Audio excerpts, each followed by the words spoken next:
Non, on a dit qu'on rigole pas, d'accord? Bonjour à tous les amis, j'espère que vous allez tous super bien. Ce soir, Juventus qui recevait la Fiorentina pour le compte de la 22e journée de Serie A. La Juventus qui doit ou devait absolument gagner car il y a le CONI. La Juventus a demandé au CONI de revoir les moins 15 points. Si la Juventus récupère ces 15 points, on serait automatiquement parmi les premiers du championnat. Si derrière, pour euh, l'affaire des salaires, donc la Juventus peut encore prendre des points, enfin perdre des points du coup, et la Juventus doit absolument gagner pratiquement tous ses matchs.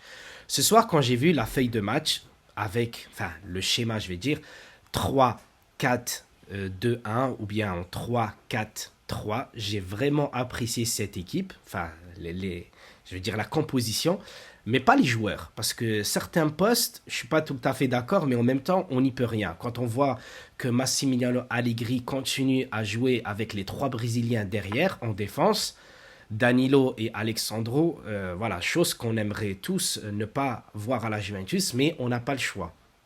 Ensuite, sur les côtés, quand on voit des Siglio faire des centres directement en tribune à chaque fois, mais très très haut du gardien, je me demande encore pourquoi il le fait encore jouer sur le côté droit, mais Cuadrado s'est blessé.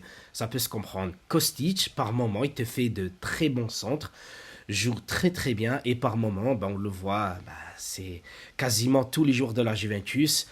Je sais pas qu'est-ce qui travaille à l'entraînement. Est-ce qu'il y a des combinaisons pardon, est-ce qu'elles sont bien faites ou pas du tout? Ça, on n'en sait rien.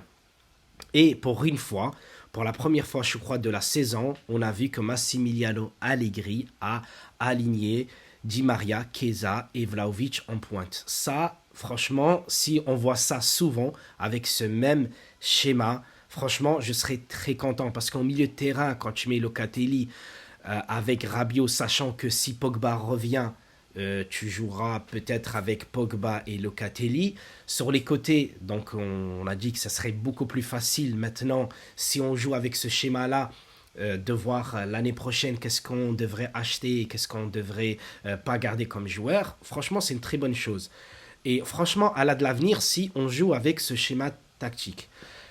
Là où ça pose problème, c'est que la Juventus a marqué grâce à une passe de Di Maria, je crois, pour Rabiot. C'était une bonne chose. Une bonne chose, peu importe. Tant que les joueurs marquent, on est très content.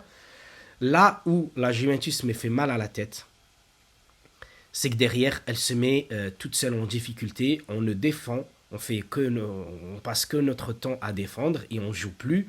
Voilà. Et énormément de déchets, énormément de passes ratées, énormément de fautes commises par nos joueurs parce qu'à un moment, ils se retrouvent tous débordés.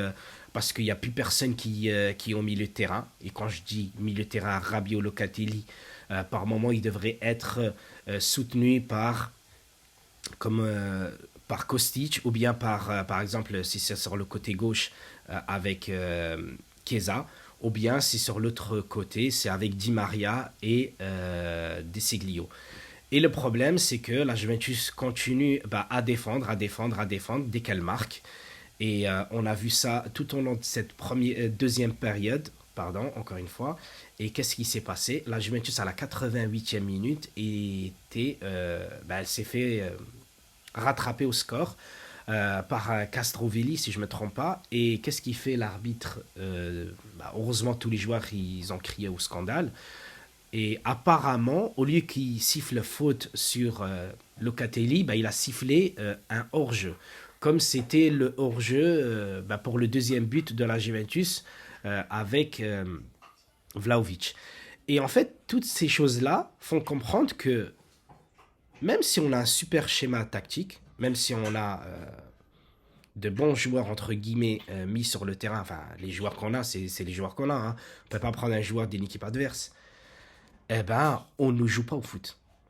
Par moment, ça joue, mais par moment, il n'y a plus de passes correctes, il n'y a plus de cohésion ni de joueurs qui tiennent leur poste et que ça attaque, c'est-à-dire comme ça, c'est-à-dire du défenseur jusqu'au milieu jusqu'à l'attaquant. Ça ne défend pas en bloc, ça ne défend pas, ça n'attaque pas en bloc non plus. Et tout ça, moi, ça me fait penser que les joueurs, je ne sais pas ce qu'ils font à l'entraînement. Euh, Quand je vois Locatelli qui a le ballon, qu'il essaie tout le temps de lancer Moiskin, Moiskin qui est... c'est pire que Inzaghi, hein, c'est 10 fois sur 11, le mec il est hors jeu.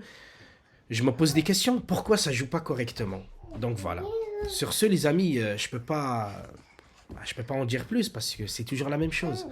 Donc j'espère que voilà, j'ai tout dit ou presque. Je vous embrasse tous et à très bientôt pour une nouvelle vidéo de la Juve. Ciao ciao.